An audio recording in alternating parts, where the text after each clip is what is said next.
Okay, Justin, I have this next question for you. My I-94 shows an admit until date of November 5th, 2024, based on my old visa stamp. But I have a valid I-797A that's good until June 2026, which was approved before my last trip. CBP didn't update the I-94 date when I re-entered. What steps should I take to fix this, and will it impact my status?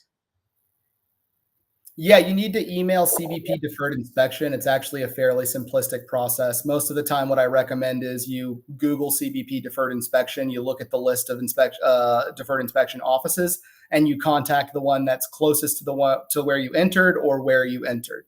Most of them nowadays actually have an email address. You send an email. You say, "Hey, I came in on date X. I presented documents XYZ showing that I have a validity period up until this date. However, when I came in, uh, the I-94 date was not updated. Can you guys please fix this?"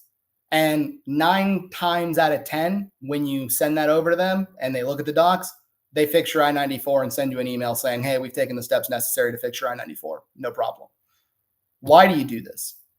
If you don't pay attention to this and you let it slide, you're opening yourself up to scrutiny because of the last action rule.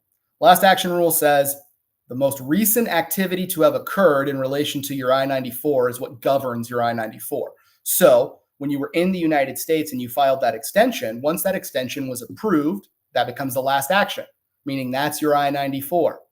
But if you travel outside the United States, re-enter, are inspected, and are admitted, and you're admitted and USCIS, or not USCIS, CBP admits you, and then your information is changed to reflect your most recent entry, but it lists the I-94 date that is old, you then have an issue, not a huge issue, but an issue where in the future, if you're going to file an extension or a transfer or whatever, you could see pushback from USCIS, basically saying, "Hey, you've been out of status." Now, is it a dumb argument for them to make? Absolutely. But they love to make dumb arguments. Why would you even give them the chance? So just email CBP deferred inspection, let them take care of it, go on about your day.